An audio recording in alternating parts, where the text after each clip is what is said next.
What's good, gamers? It's me, your girl, the Purple Sharpie, here at Game Devs of Color Expo 2024. I am here today with the principal game developer over at Recombobulated Games, Luis Alonso. Thank you so much for being here, Luis.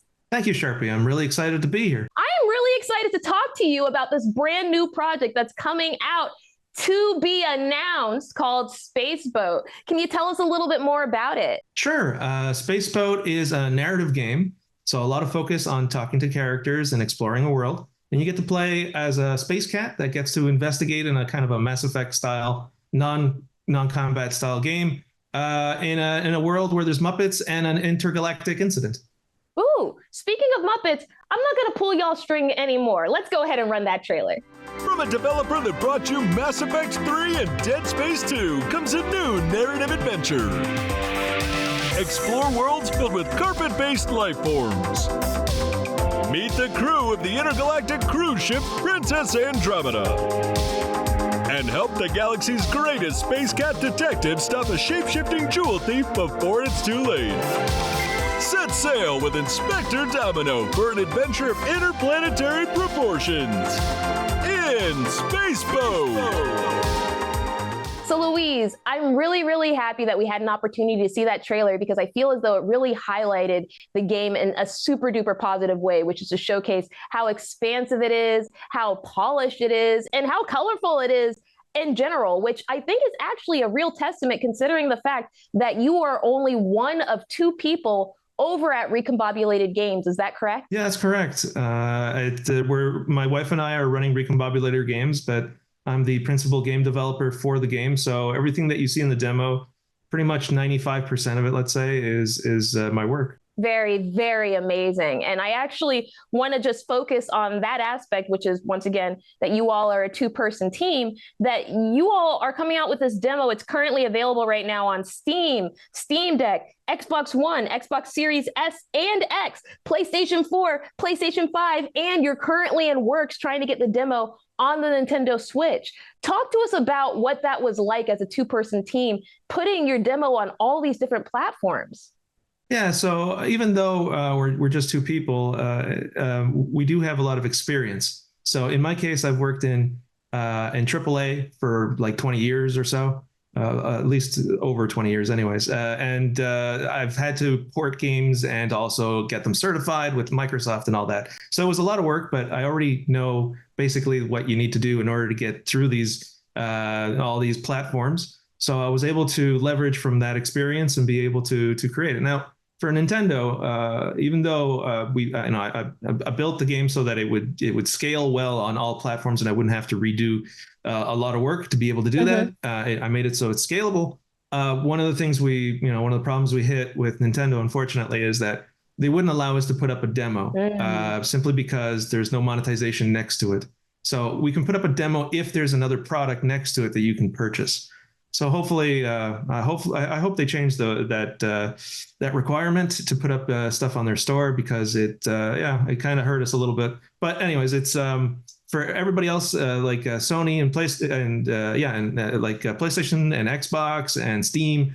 It's been wonderful, and we were able to get the game out on all of those platforms. Speaking of the monetization aspect that you saw at Nintendo, a lot of not only platforms, but just video games and a lot of software in general is moving more towards software as a service in general. It's a much more lucrative feature, and not to obviously bash Nintendo in every way, shape, or form, but that feature is actually reflected inside of your game. There are several moments inside of the demo where you, as the main character, are actually put into a place where you're required to either get a subscription or a premium pass in order to move forward. Specifically, inside the coffee location, you have to get a subscription in order to sit down. And on the boardwalk, you need a premium pass in order to just move forward where you can actually walk comfortably. Talk to us about the commentary from that game that you put inside of here. So one of the reasons why I went indie or trying to make my own game and be independent is because I've worked at all these companies for so long.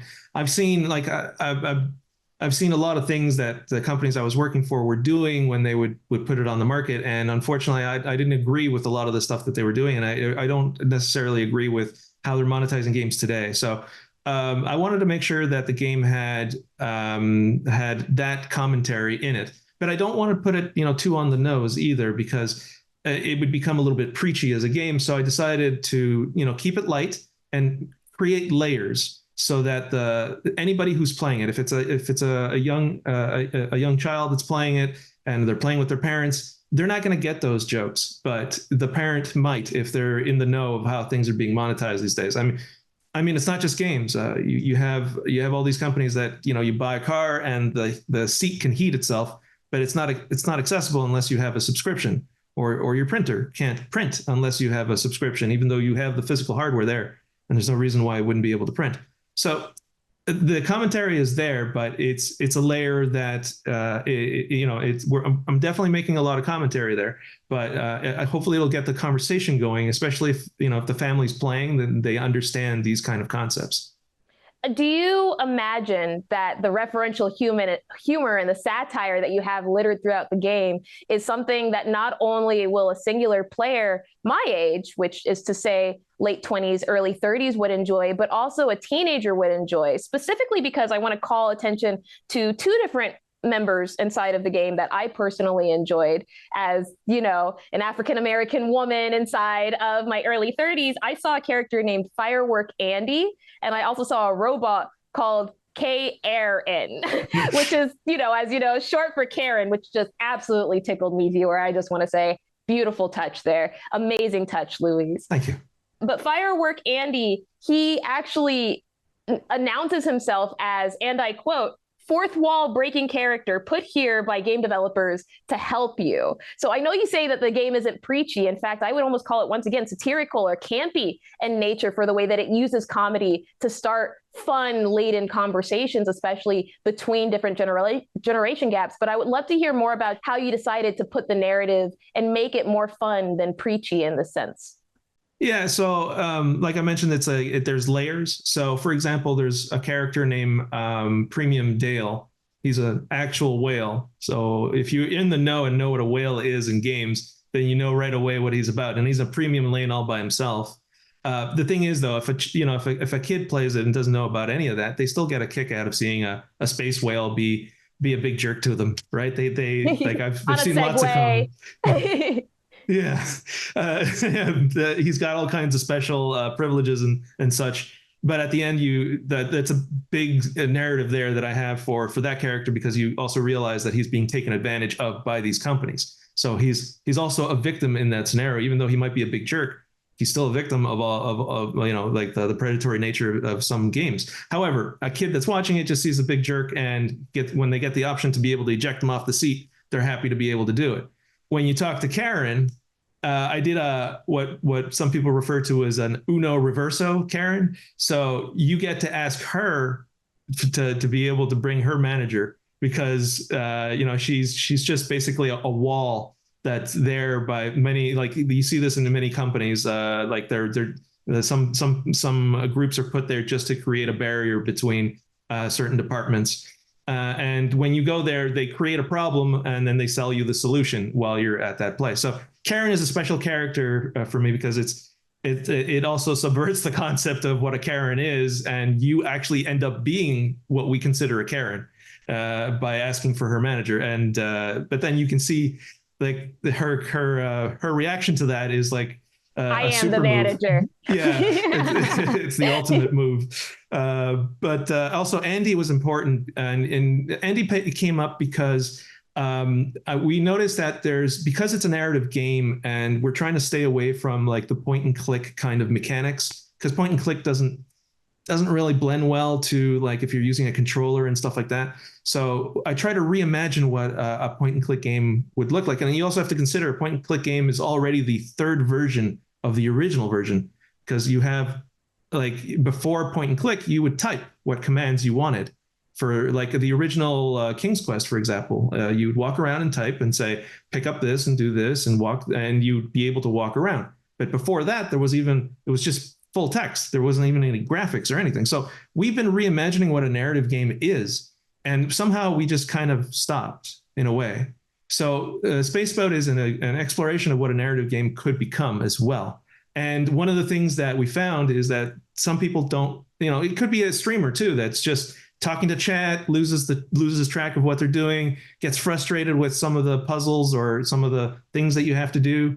And it can happen to anybody, right? So I created a character that was like, you know what? That part isn't even fun. Like when you get stuck on something, that's not fun. And so I created a character that you just straight up go up to them. They're fourth wall breaking. They know you're playing a video game, but in a way they're kind of real.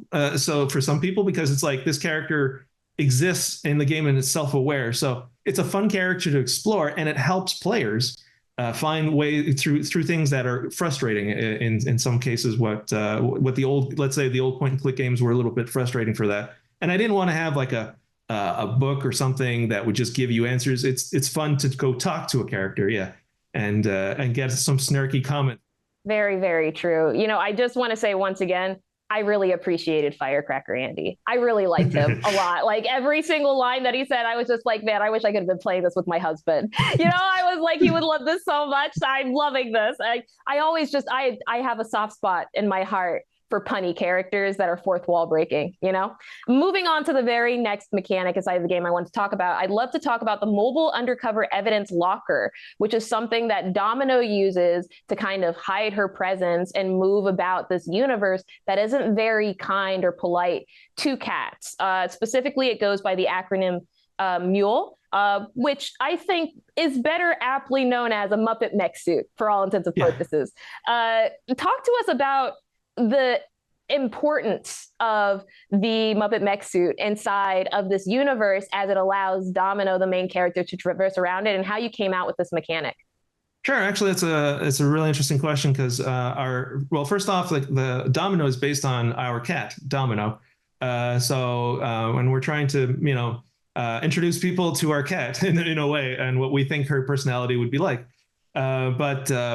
The one of the main things there is that as a space cat, you get to see the world a little differently. You're not one of the other members that like all the other Muppets that are in this world. Or I can't use the term Muppets because of Disney, so I have to use the term carpet-based life form in this case. But the idea here is that I'm actually a triple amputee. I'm physically disabled, so I have two prosthetics in particular. So this character, somewhat in a very light-hearted way, simulates a little bit what it's like to be disabled, because you have to wear things to basically appear like other people and blend in. And what's interesting too is that other communities share a similar kind of obstacle in life. Like, for example, if you're like we saw that the trans community actually really appreciated this whole narrative with hiding, and even the fact that as a space cat you're not well liked in certain places and you can't even go to the bathrooms there. So it was interesting I've been watching. I watch every single stream I can when people are playing the demo.